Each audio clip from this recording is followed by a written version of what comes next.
very early morning here, and I'm so excited to be here to give you guys this talk. I definitely want to say thank you to the American Center in Cairo. I want to say thank you to RP for putting this together. Thank you to Ola, thank you to Iman, thank you to Heather, and thank you to Maggie, and everyone at the US Fulbright team who was responsible for bringing me to Egypt and then getting me to arrive safely back home. So what I'm going to talk about today has absolutely nothing to do with my work per se. Like RP said in my introduction, I study human-computer interaction, which is very important now that everyone has all of these devices that we're constantly interacting with. What I'm talking about now is just how to survive the crisis.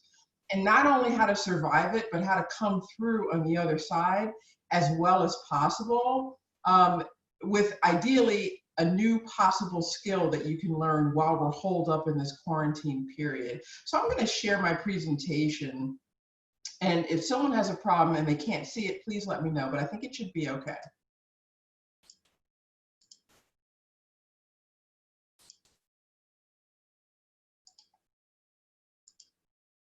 Okay, can everyone see my presentation?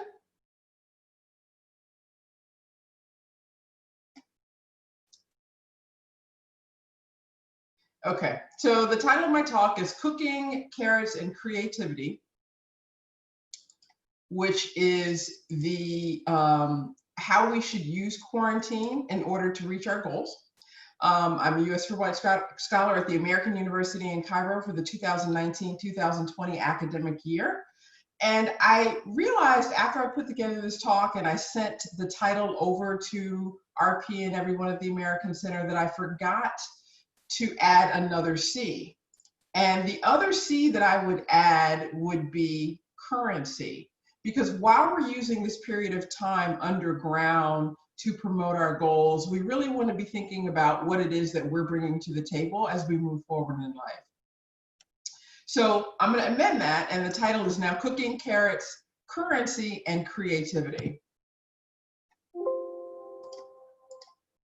So let's just start out with a quote, which I think is really important and really salient. A person who never made a mistake is a person who never tried anything new. This came from Albert Einstein. Why is this important? Well, it's important because part of doing the best job you can and becoming the best person that you can be is trying new things. And when you try new things, including new recipes, don't be afraid to make a mistake. It's going to be okay. That's what it's all about. That's what it's called to be a human being, is to go out there, put yourself out there and make mistakes, and then you can try again. It's perfectly fine. And who else would know better than Albert Einstein, who's probably the smartest person to ever live? Now let's talk about cooking per se. Why would anyone want to cook? Well, besides the fact that it tastes good, cooking improves people's mood and it improves their well-being. Being creative for a little while each day makes people feel like they're flourishing. In psychology, flourishing is a term we use when people are really becoming the best version of themselves. Therapists actually recommend cooking classes for a variety of disorders, psychological disorders like depression and anxiety, and even eating disorders and attention deficit hyperactivity disorder. Cooking can also help soothe stress. It can build self-esteem, and it can curb negative thoughts by focusing the mind on following a recipe. So the mere act of cooking in and of itself not only gives you a positive outcome because you have a wonderful meal that you can share with yourself and your family, even if you're just learning how to cook, you usually have a meal or something tasty you can share at the end. It can help you in terms of putting you in a better mood so that after you're done cooking, you feel a lot better about life. Psychologists actually believe that cooking and baking are therapeutic because they are a type of therapy known as behavioral activation. Cooking for others improves community. What does that mean? So it's great to cook for yourself, but cooking for your family and your extended family and even your friends and loved ones, this connects you to your community and it helps you feel like you're providing a needed and a useful service. That's very important. People need to feel like they are involved and valuable in the societies that they're in. Cooking for others also helps people fulfill needs, which is really important because being altruistic, which is giving to other people without expecting return, really fills us in so many ways. Yes, they do have culinary arts therapists who specialize in what it means to cook and for that to make you better. Even more so when it's cooking, because feeding fills a survival need. So our fulfillment comes not only from the act of cooking, but also we have helped our community in some very, very primal way. So if you are not someone who cooks per se, I would certainly recommend taking this up as a hobby while we're in this period of quarantine. It's great, it's useful, and you get a tasty treat at the end. So there's a gentleman who actually won the Great British Bake Off in 2012. His name is John Waite. And according to him, cooking is a bit like meditation, but with tastier output. And I think that was a nice way for him to put it.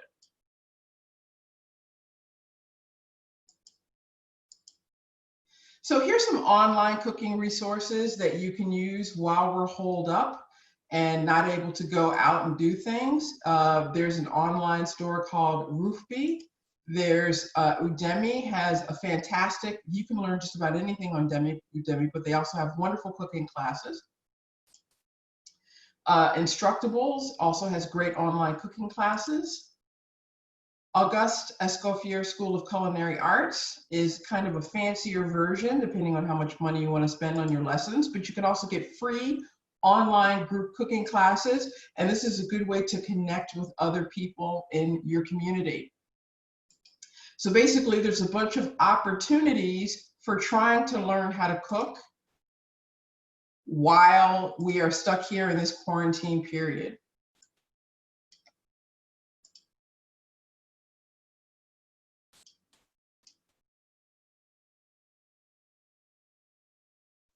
So moving on.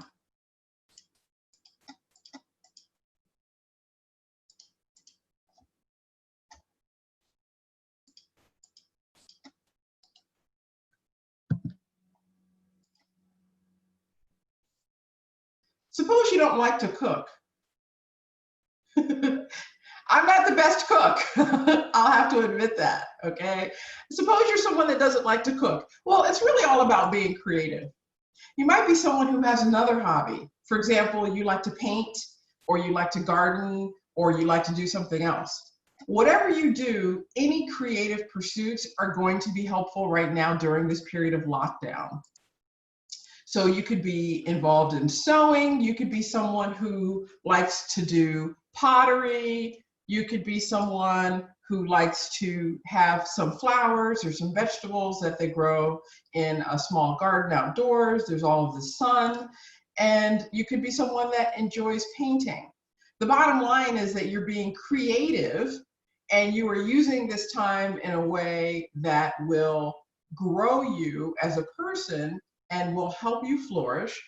And also, in an ideal scenario, it will help you come out at the other end being a more well-rounded person.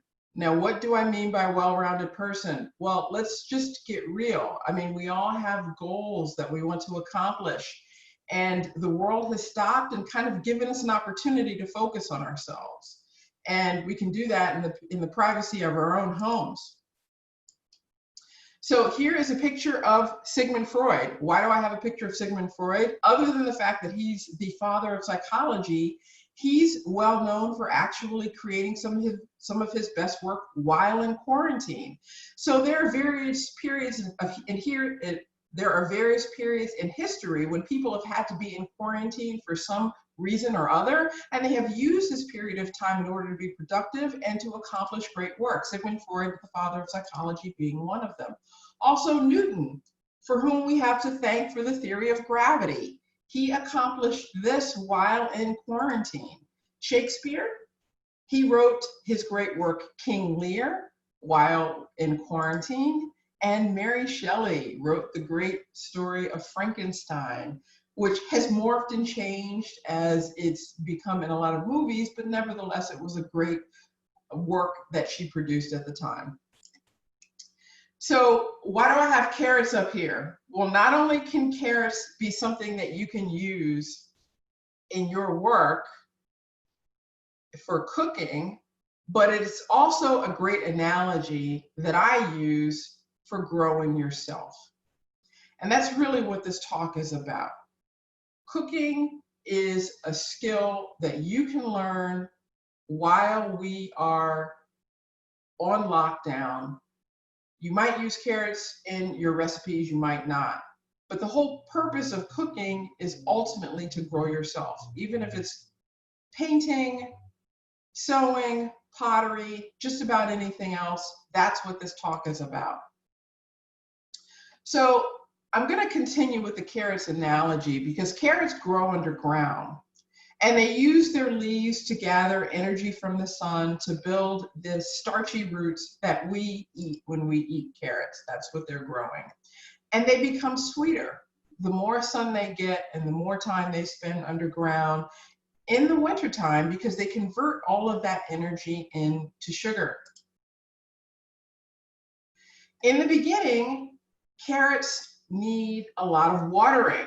They need a lot of care and feeding, just like you when you're on the path to accomplishing your goals. So think of yourself now almost like a carrot. You're in this period of quarantine. We're doing a lot of Zoom meetings lately. Just about everything is online. But for the most part, we're supposed to be staying in our houses indoors. Now's the time to think of yourself as growing underground. Think of yourself like a carrot, and you're going to store up all this energy. So when this is over, you come out on the other end a better version of yourself. Who do you want to be? It's literally that simple. And even as adults, we're still figuring this out, okay? No one has the answers and no one is perfect and everyone is working on becoming a better version of themselves. What do you want to accomplish? If you're an older person, you might want to write a book or maybe get yourself to be very financially stable. If you're a younger person, maybe you're thinking about, opening a business or going down some educational path. Do you want to go to school in America? What kind of career do you want to have? Would you like to become a lawyer? Would you like to play an instrument or a sport? Basically, the options are quite endless if you're a young person.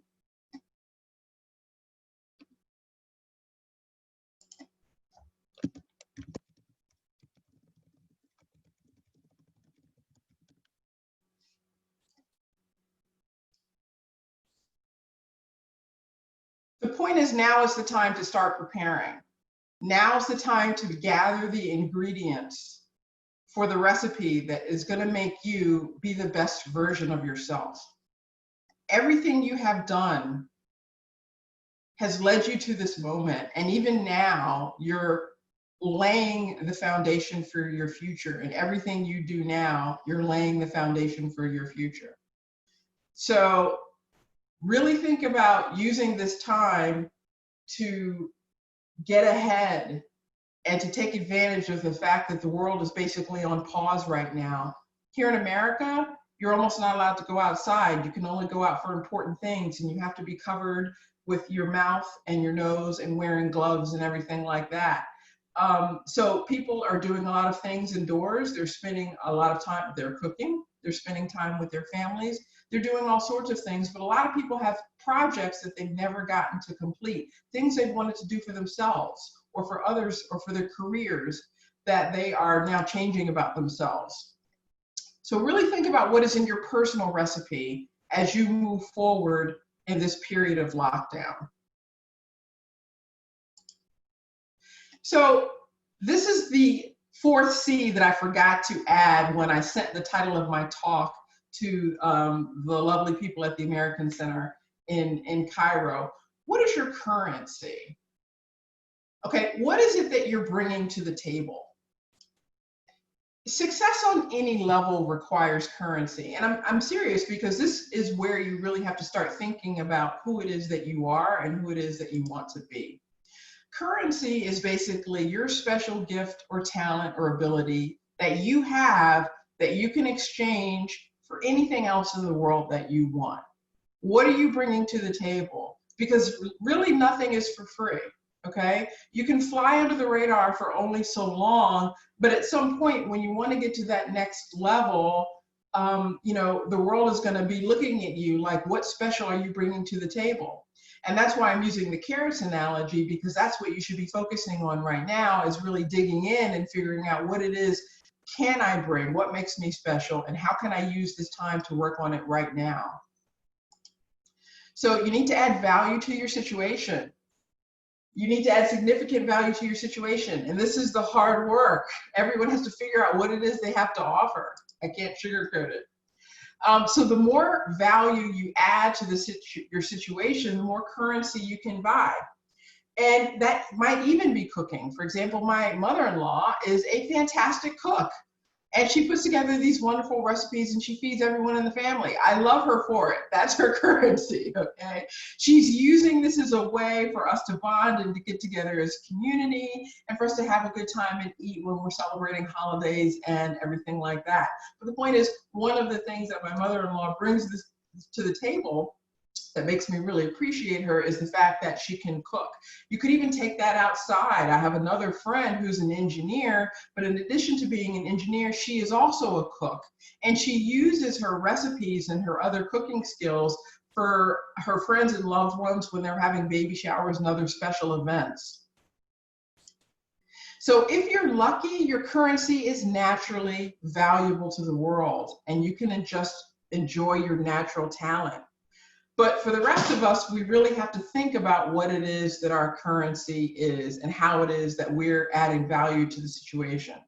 So I want to give you guys some examples of what I mean when I say currency, because we tend to think of the obvious things, but just about anything that you are good at, you don't have to be another version of someone else. Be yourself. Just about anything that you're good at, you can find a way to make that valuable to the rest of the world. If you're lucky, your currency is obvious and you can get paid for your talents. Maybe you are a fantastic chef. I wish I could be one, but I'm not. And then someone could pay me to cook in a fancy restaurant. But if your talents aren't that obvious, you might have to find a way to translate that into what you can actually use in the real world. So here's a quote that I really love. I actually found the quote on Facebook. Do the absolute best job of whatever it is that you do. I pull up Beyonce because she's probably the best female artist in the United States right now. And this quote came out when she led Coachella, which is a famous music festival here in the United States. And my understanding is she's the first African-American woman to lead this music festival. And she was unapologetically herself. And she owned it, and she did a really, really fantastic job. And she brought a lot of money in for the festival. But not only that, she was the best possible version of herself, and she brought in a lot of new fans that hadn't been exposed to her work. The point is, she was herself, and she did that to the best of all possible ability. Do whatever it is that you do, not what other people do, to the best of your ability, and then you will be owning who it is that you are. Now's the time to be growing that. So here's some examples of currency. This fellow right here is Hassan El-Shark. I had the privilege, an absolute privilege, of meeting him last fall when I was in Egypt. He's an artist. He lives near Minya, and he was not expected to go into art. He took a different path. He's a world famous painter. His currency is just that he's a very, very talented artist. So it's not all about doing something that is, like singing or something. It's just about doing whatever it is that you do. His work is in the Louvre, which is a famous museum in Paris where the Mona Lisa is. And he's probably one of the most famous Egyptian artists, but he was not expected to go into art. His father is actually a butcher, and he was expected to go into the family business. And he now has a museum house studio in Minya. He had to be discovered with his work. He had to put his work out there and say, listen, I'm just going to be unapologetically myself, even though my family is expecting one thing, and I have to trust that success will come in that way. And he was absolutely right. He got success being an artist, even though his family didn't initially understand. That was his currency, is his ability to convey feeling through art. So by being uniquely himself, his work has been accepted, and he's up there with Van Gogh and Da Vinci and some of the best artists that have ever lived. His work is side by side with them in the Louvre. Another example is Rami Malek. Rami Malek won the award for Best Actor for playing Freddie Mercury. He also happens to be from Egypt. His currency, being an actor. This is not a traditional path, but it's the one that he chose because he knew that he could do it. He was the lead character about the band Queen, and he says to anyone struggling with their identity, they made a film about a gay man, an immigrant who lived his life unapologetically himself. So Freddie Mercury died before many of us were even born, but he just made such an impact. He came to America and he became a singer, and he also was a homosexual, and he also led the band Queen to be at the top of the rock and roll charts. And the movie was made about him as recently as last year. I think it was 2019 when the movie came out. And so he's so famous that even though he's already died, people are still celebrating his music. You see movies, his music is still in the movies. And so, Rami is showing just by being yourself and doing it unapologetically, you can really bring people to you. And so that was Freddie Mercury's currency, and that is Rami's currency, is being the best version of himself. Another example of using your currency is Omar Samra, who I was also not familiar with until I came to Egypt. He is an adventurer, explorer.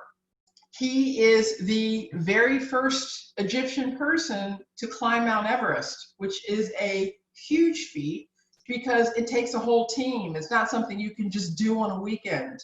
Climbing Mount Everest requires anywhere from 6 months to 2 years to prepare for the journey. You have to have all of this equipment, and for the most part, you have to even have oxygen aiding you while you're climbing in this ice. So you're going to freeze to death if you don't have the proper equipment. But not only if you have the proper equipment to keep warm and to climb in the ice, you need oxygen because the air up there is so thin that you can't even breathe. He uses his talents to accomplish firsts. He's constantly seeking new challenges. So Omar Samra is using his talent of being fearless. He and Omar Noor completed the Atlantic crossing, which is an open ocean race. The Atlantic Challenge. It's an open ocean rowing race that covers almost 3,000 nautical meters, starting from the Canary Islands and ending in Antigua. And this was after he climbed Mount Everest. And it is such an amazing and huge challenge that when you are doing it, you have to plan on surviving at a very, very direct level. So the condition of the ocean got so rough while they were out there on their journey that he and his companion were alone in a sailboat, and they literally at some point were just holding on for dear life, and they're planning their survival from 1 minute to the next. How are they going to get through? How are they going to make it through this adventure? So, at the end of the day, his currency is basically being willing to take on these challenges and being fearless.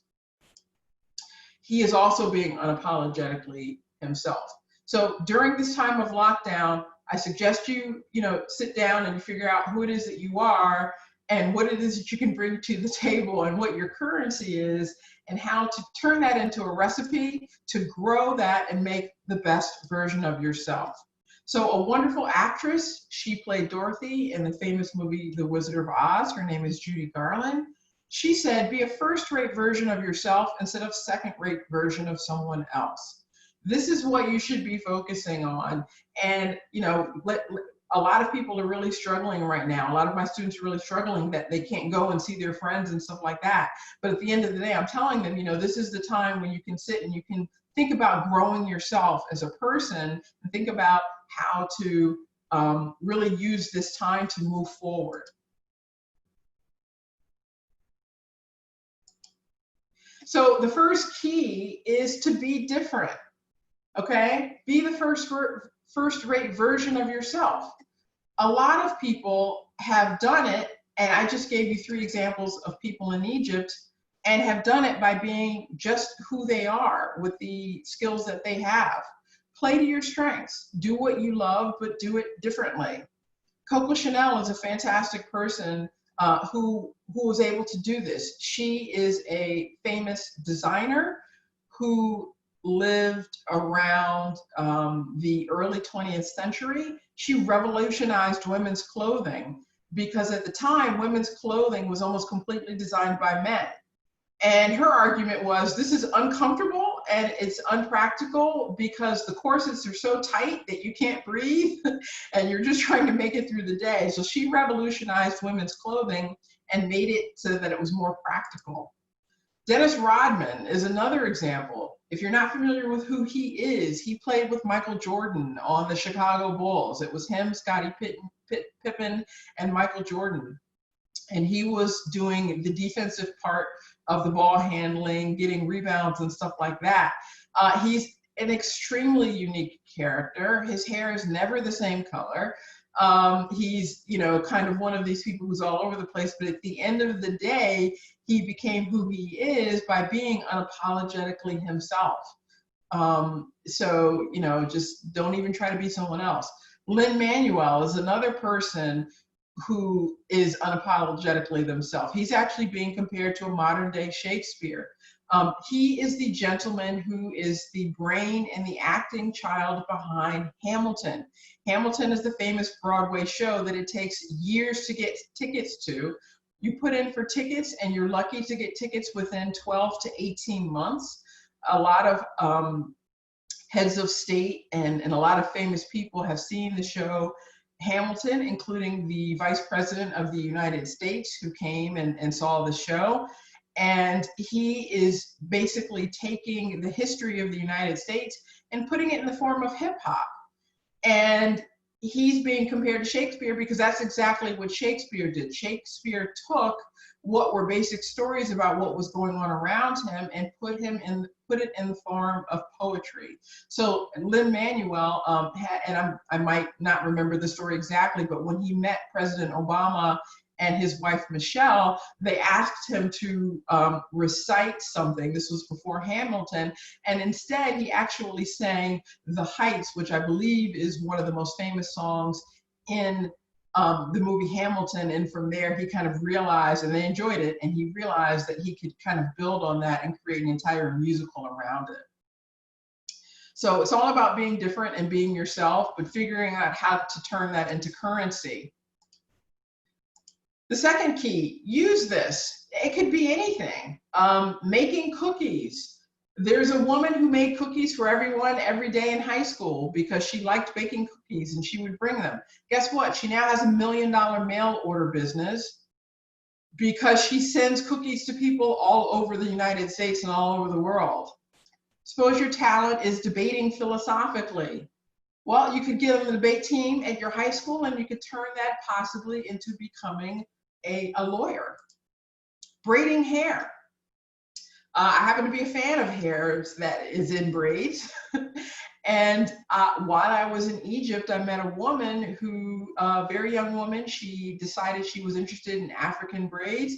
She did my hair when I was there. She's now very popular. She has an Instagram account called DeFoyer. I probably said that wrong, but I believe that's the word for braids. And she can braid people's hair. She can do 1 or 2 people a day, and she earns like maybe £1,000 per person, which is, you know, quite a lot of money because it only takes her 2 or 3 hours to do one person's hair. So she's really taking her talent for braiding and using that to make money for her family.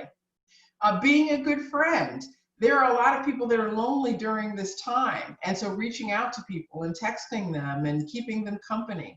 What about brewing coffee? You could become an amazing barista. When I was on campus in Egypt, I had a favorite coffee shop that I would go to because there was a gentleman who worked there who took pride in the coffee that he made, and he made the best coffee I'd ever had in Egypt. So every single day I would go to this shop just to get the coffee that he made. And he was really good at it. And he brought in a lot of popular, and I'm back in America and I'm still talking about this wonderful coffee that I had from this fellow in Egypt. And it was the most popular coffee shop. What about playing video games? That doesn't seem like that could be of any value. Well, guess what? There is. A gentleman or a kid named Sumail from Pakistan started playing video games. He started playing online and got in with an American group.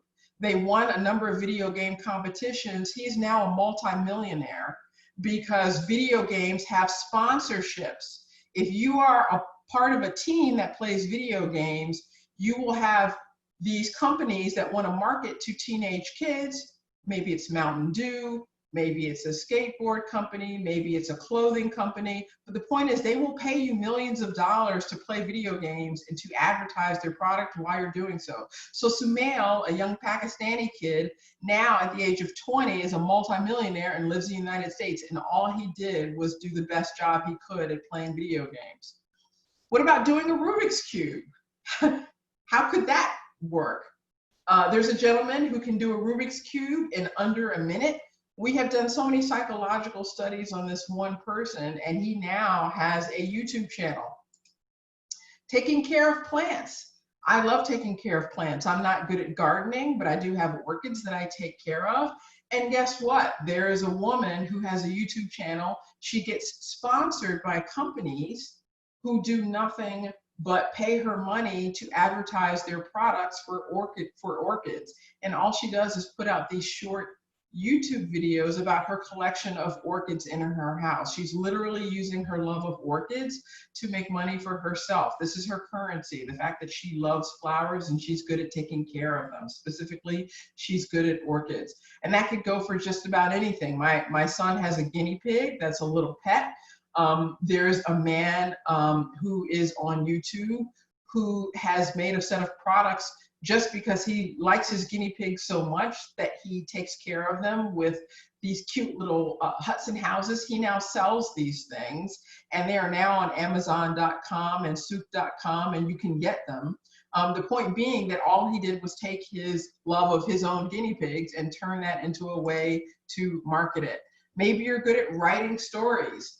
One of my friends that I was in Egypt with is now writing grants for millions of dollars just because she's good at it. So you literally can turn anything you are good at, I cannot stress this enough, into some type of currency for the personal recipe that makes you the best version of yourself.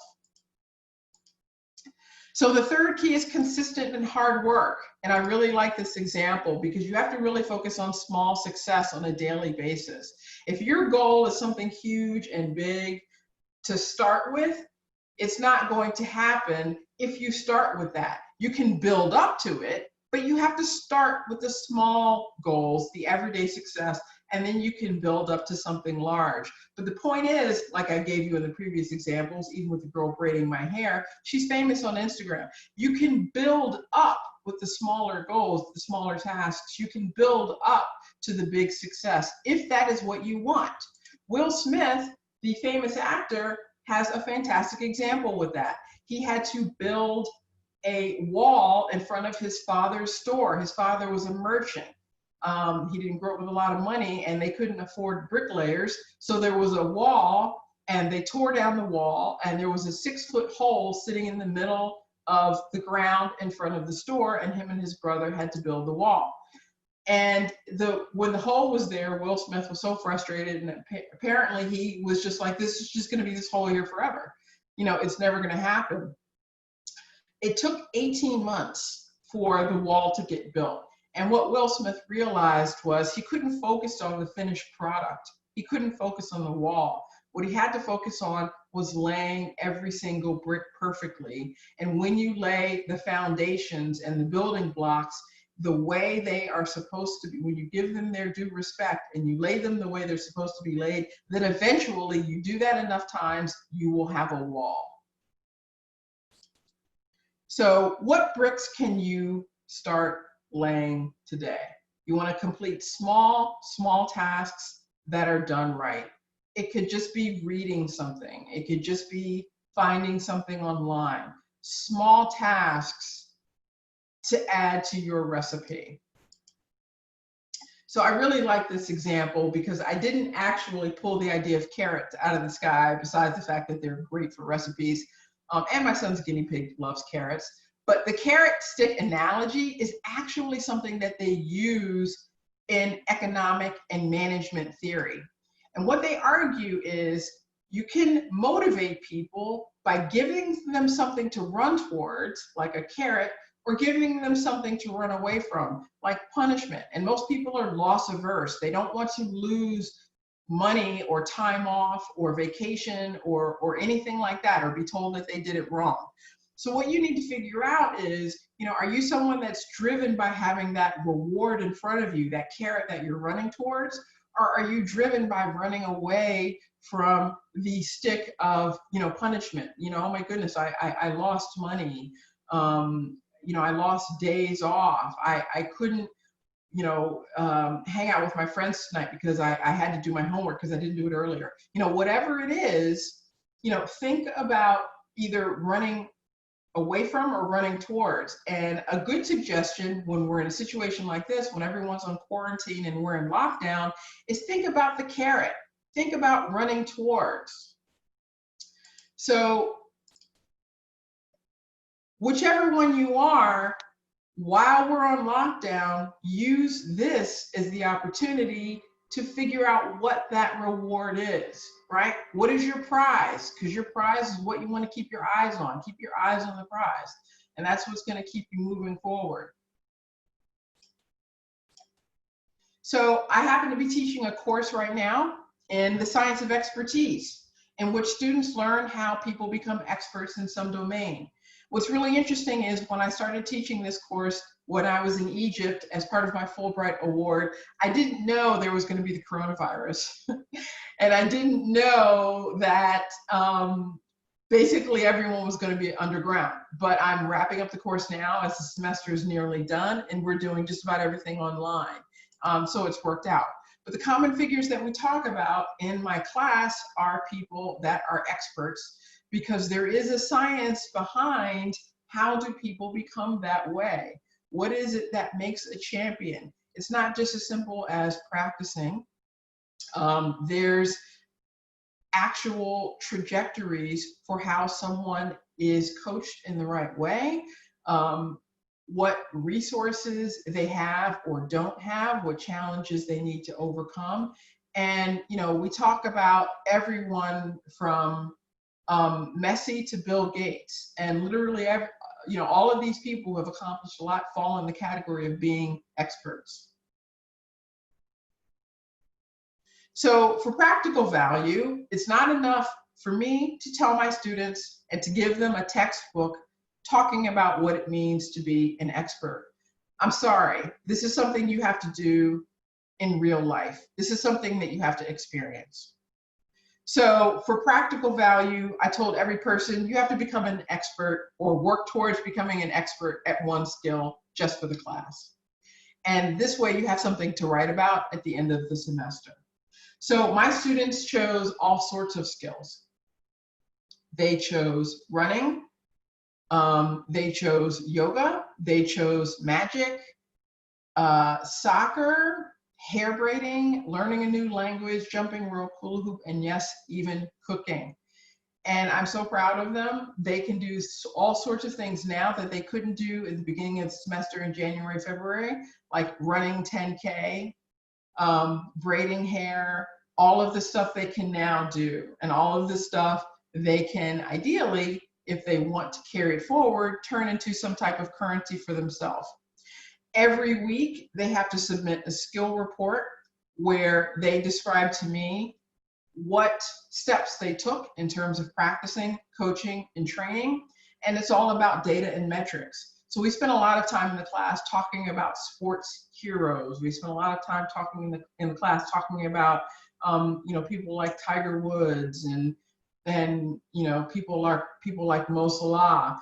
And the reason we spend a lot of time talking about them is because sports has a lot of data and a lot of metrics.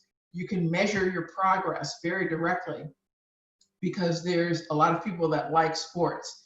But just like I've shown in the previous slides, you can use anything as the building blocks of your success. You can use anything as your currency as long as you can collect and measure your data. And this is really, really important. I tell my students, I need to see the charted progress of you getting better, because you're not going to feel like you're getting better. You're going to be doing whatever it is that you're working on, and you're going to feel like, oh my goodness, I'm so I'm stuck, or I'm not getting anywhere. But when you step back and you look at how much progress you've made over 4, 8, 12 weeks, and you can see, oh my goodness, I'm so much better than I was. And many of my students have actually reached their goals. There's a woman in my class who can now do a 4-minute plank. I would do anything to be able to do a 4-minute plank pose. That's the one where you're on your elbows for abdominal strength. There's a woman in my class that can now run 10K. There's a woman in my class that lost 10 kilos. So when they step back and they look at, oh my goodness, look at the progress that I made. These are the small bricks. This is what they're adding to the equation. And every week I have them submit to me some type of report, giving me a chart so that I can see and they can see the progress that was made for that week and the progress that has been made overall. So at the end of the semester, they're going to submit a case study describing how they went about building the bricks of their success. They must apply the theories and the techniques that we discussed in class, and they are also going to demonstrate their skill before the class. We've done the first round of demonstrations, and all of that was done on Zoom in the class that we had last week. But here's the amazing thing. No one knew the coronavirus was coming when I made this class. So they're all like, oh my goodness, I have something to work on. This is amazing. Many of my students have found solace in their skill. They say, you know what? I don't like being on lockdown, but guess what? I can take the skill that I decided to learn for your class, my currency, and I can just dive into that. And I'm now distracted, and I'm not as frustrated about the fact that I can't go out as much as I used to do. So they're using this as a time to better themselves. Actually, factually, it does work.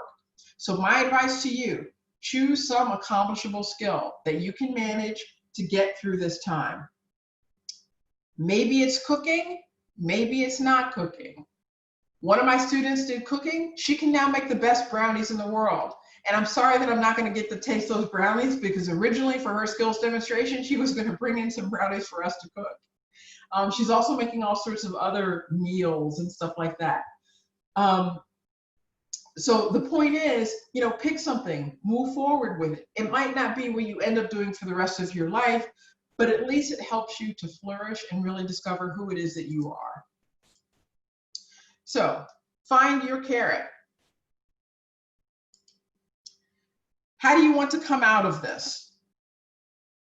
If you don't know what your currency is, use this time to find it. You can turn that into relationships and to things that you can trade for what it is that you want. The Rubik's Cube, Will Smith played a character in the movie The Pursuit of Happiness, where using the Rubik's Cube, he impressed a manager who later hired him for his business.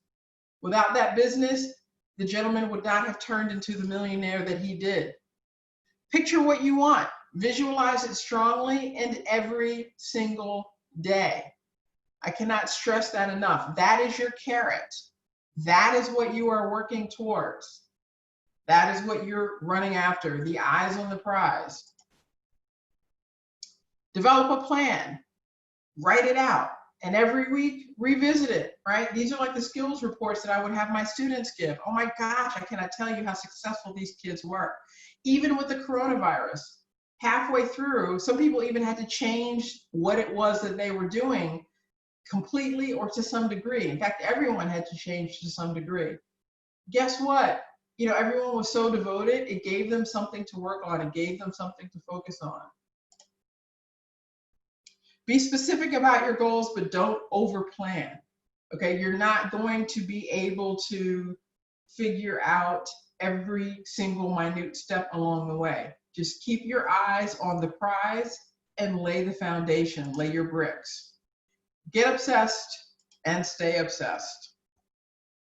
And when making choices, consider if it will help you reach your goal. It could be a small choice, it could be a big choice. Just consider if it will help you reach your goal. So here's an example daily schedule that you could have while on quarantine. Wake up in the morning, have a hot drink, get yourself woken up, have coffee, plan the day's meals. If cooking is something that you want to invest in, make a small light breakfast with protein and starch, something that will fill you up, and then pick one work thing that you have to accomplish that day. My students still have all of their schoolwork, at least for the next couple of weeks. So, you know, pick one work thing that you want to accomplish, or maybe one chore or one assignment that's sitting there, and then pick one bonus thing. This is the bricklaying. This is the foundation. This is the currency. Have your next thing be a bonus thing. This is where you're working towards your long-term goals. Number 5, spend some time reading online about what it is that you want to do. Are you interested in being, writing? Read about some famous writers. Mary Shelley, Frankenstein. She wrote that, like I said, while on quarantine. Number 6, prepare or help prepare dinner, maybe streaming with your friends or cooking show online. This is where you get that sense of community, right? We're isolated. We're cut off from our friends and family. There are online cooking resources where you can learn to cook with other people or even with your friends. Number 7, spend some time, maybe 30 minutes, reading or studying whatever your craft is after dinner is over. And because again, now is the time when you're laying the foundation. Even if you're a grown adult like I am, I still have goals, I still have things I want to accomplish. Now is a good time for me to do them. And then wake up the next morning and start all over again. So thank you very much for listening to my talk. I want to really, really encourage you to find your carrot and just work towards that as much as you can. Thank you very much. And if you want to find me on LinkedIn, I'm under Dr. Jackie Berry. You can also send me an email. I respond to people every day with random questions, whether it's my students or other people. You can email me at jacquelinehberry@gmail.com. Thank you very much. Thank you so much, Dr. Berry, for this great session. I think it was useful for all of us. I found some amazing tips. I enjoy cooking a lot. I enjoy baking, actually. So it's good. This made me feel like I'm not wasting my time when I'm doing such a thing. And it makes me really feel a sense of community and a sense of getting in touch with my ancestors and, trying recipes that have been passed on from, grandparents. So it's a great experience. We have some questions from our participants. They sent it on chat. So first of all, some people are asking if they can have the presentation. Would that be okay with you?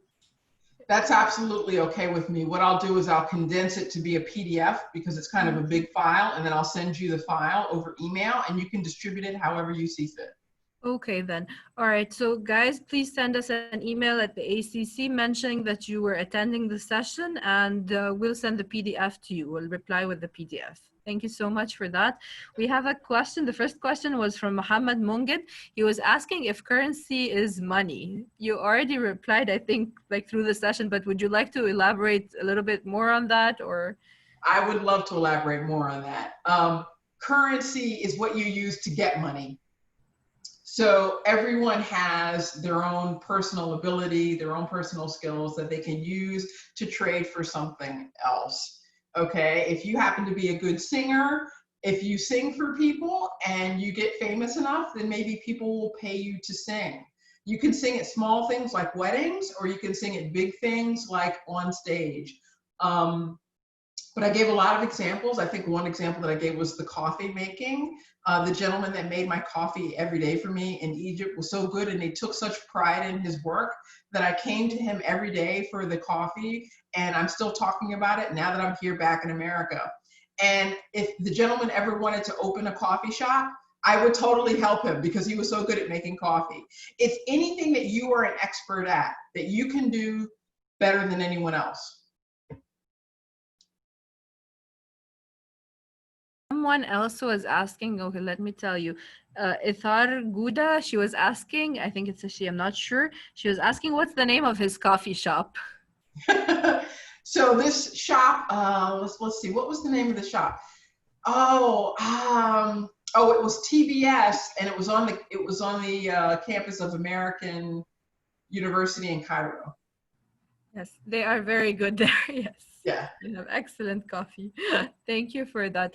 We have a question from Aya Nasser, and I think this is a very relevant question to all of us. How can we overcome the lazy feelings we have in quarantine? It's so hard, and my students are talking about this all of the time because, when you just do the same thing every day, it's really hard to motivate yourself when there's not a reason to put clothes on and get outside. But let me tell you, have a routine. That's probably the number one thing that you can do. So the 8-step schedule that I laid out, or the 7-step schedule, if you follow that or a similar schedule to that very, very loosely, have a routine and get in the habit of it. 2 examples: Eric the hip hop preacher. He's an American motivational speaker on YouTube. If you just look up Eric the hip hop preacher, he is like, there is no successful person in the world that doesn't have a really strong routine. So if you do this now, that will even carry forward when we're done with quarantine. You can still find solace in your routine no matter what else is going on. So really, really, really work towards serving your routine.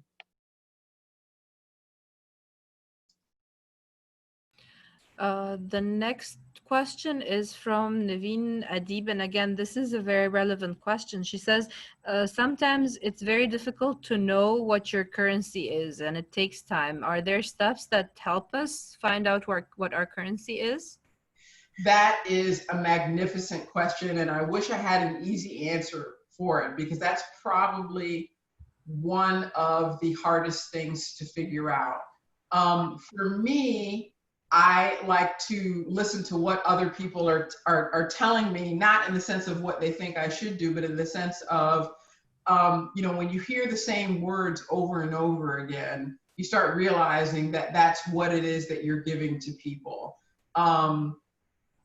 Like I'm a professor and I talk to people, but it's not until someone who's not my student says, "Oh, I never thought of it that way," I realize that one of the things I'm good at is making people think of things in a different way, which is not necessarily obvious to me. So that is probably one of the most challenging things, but it's something that you're naturally drawn to.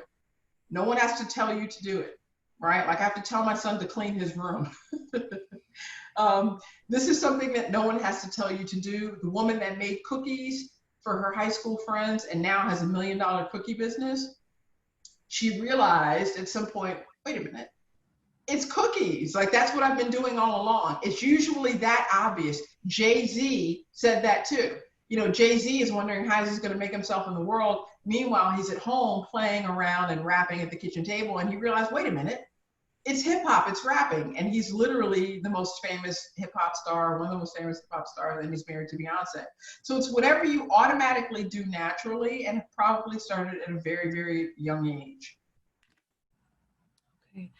I can see Hiba raising her hand. So Hiba, if you can unmute yourself, you can ask your question directly to Dr. Berry, and then we're going to go back to the questions that came up on chat. Yeah, I have sent it on the messages, but I would like just to ask her, what can we do during this quarantine? Because sometimes when you are planning for yourself, you are planning for what to do during the day. For instance, you specify 1 hour for reading a book or for doing something else. Sometimes during this time, we are we are really invaded by the distractions such as the social media. When you hear a message from the phone, from the WhatsApp, from the Facebook, so you feel that all what you are doing is really distracted because of this voice or because of this message, because sometimes you are very curious to know who sent for you this message and what is it about. So how can we deal with this so that we can avoid this distracting, and so we are totally concentrating in what we are doing during what we are doing our activity. Thank you. That's all. Yeah, that's a magnificent question because we live in an age of distraction. And I have to be honest with you, Heba, it's mechanical. At some point, you just have to remove the distraction. So, what I do when I'm really, really focused on my work is I'll start the day with a phone that has very low charge and it's down to 5%. And then, oh, well, I have to go plug in my phone. And I'll go and I plug my phone into another room. And I can't look at it now for another couple of hours because, you know, I'm not in the proximity of the phone, or I turn it on silent because I don't want to hear the distractions, because then that's going to make me curious about it. So at the end of the day, sometimes success is just a matter of how you're managing the exact moment that you're in. It's the mechanics of it, right? Like I knew a guy who was trying to finish his doctorate and he was having trouble reading. So he said, you know what? Every day I will always have an article in my hand. I will always have something in my hand to read, so that no matter what I'm doing, I can just stop and I can read. And I'll take it with me into the kitchen. I'll take it with me into the bathroom. I'll take it with me into the car. I will always have an article with me in my hand. This was back before the days of smartphones, and he would have a piece of paper in his hand all of the time. So the point is, make it so that it's not a physical option. Remove it, right? Like turn it off, silence it, and just remove it. Thank you, Dr. Berry, for that. We have just maybe a couple of more questions, so I'll try to, group them together. We have a question from Nermeen, and I think this is also a very important one. She says, how can we apply these concepts to our children without a lot of struggles? Oh my goodness. We are all struggling, Nermeen. Oh my goodness, tell me about it. Oh boy, and with schools being closed, it's a real battle because you're trying to be parent and teacher and friends, because they're not seeing their friends either. So it's definitely a struggle. I agree with that. So one of the things that I do is I think about what it is that my kid is naturally good at, and then I try to find ways to foster that. So I find that, for example, my son is a very creative person, and he's not good at schedules. He's not good at being regimented. But if you give him a list of things to do, and you write it in some objective place, like taping a piece of paper to the board or to the refrigerator, then he can decide when he wants to do what he wants to do, and he has that sense of freedom, so he doesn't feel like he's being told what to do. But at the same time, I give him tasks that are going to encourage his creativity. So my son actually likes to cook. My son is actually a better cook than me, and he's only 12. He's only 12 years old. But I say, okay, well, I want you to do this task. Let's say it's some homework, but show me how you can do it differently, right? Like show me how you can be creative at it.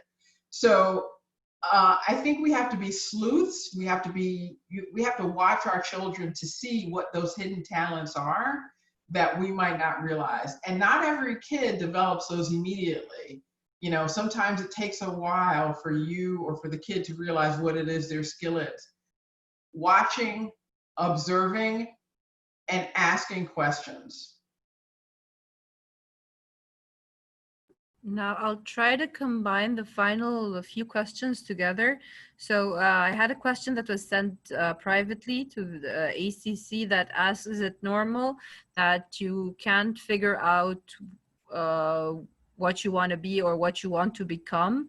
And is it okay to feel that you're not into your normal hobby, but you find interest now in things that are completely new to you? So that's one question. And another question is, can we consider currency a skill or something that can be acquired by time, or something that you're just good at? you're born good at? Okay, so that's a great. I'll take the first question first, which was finding new hobbies. I think that was the first question during quarantine. This virus is going to reveal a lot about society, and there's a lot of things that are going to change. There are people that are going to permanently work remotely. There are people that are going to move to be closer to their families. There are people that are going to change their lifestyle completely.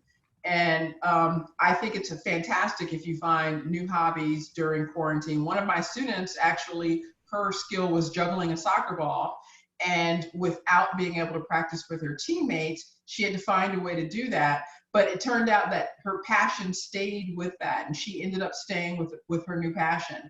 Other people changed. So if it ends up that maybe your passion was just a product of your environment and it ends up being something different, that's fine. That's okay. There's no law, right? There's no rule that says what it has to be. It is what it is, and you just accept it and roll with it. I think the other question was about not knowing what it is that you want to be. So what you want to be actually evolves. So the interesting thing about it is you can be who you are and have the currency that you have, and that changes over the course of a lifespan. Like, a lot of people don't know what they want to do until they're 40. That seems like it's pretty late, but at the end of the day, they're probably doing things that were similar to what they did at 20, just in a different environment. So if you were the type of person, maybe you were the type of kid that you were in charge of how everyone played, and you do this and you do that and you go here and you go there, and then suddenly at 40 years old, you're running your own company, that's not going to be a surprise. Sometimes these things have to emerge naturally, organically, without you telling them to come out. You just kind of realize, wait a minute, I'm always in this role. Like, I'm always in the role of communicator, leader, you know, whatever it is. And like I said, if you're lucky, it's something straightforward where, you know, guess what? I can sing, I can sew, I can make art. If you're not lucky, you have to make your way through the world and kind of always use, okay, so what am I good at? All right, so then let me use that in this particular situation, because I know that I can help myself and other people in that situation. And I think the final question was about, currency and whether or not it was something that can be developed. It absolutely, because at the end of the day, all of these people who found their currency, they still had to perfect it. So it's one thing to know what it is. It's a whole nother thing to be practiced at it. And no one is going to become good at anything and be able to use that in the real world without getting good at it. So Samail, this is the 15-year-old boy who played video games in Pakistan.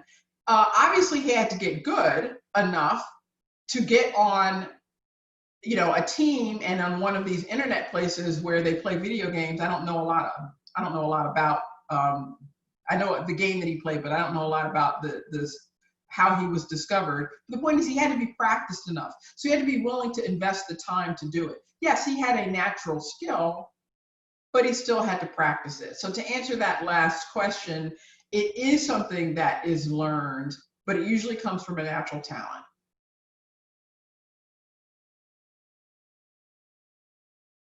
Thank you so much for this great session, Dr. Barry.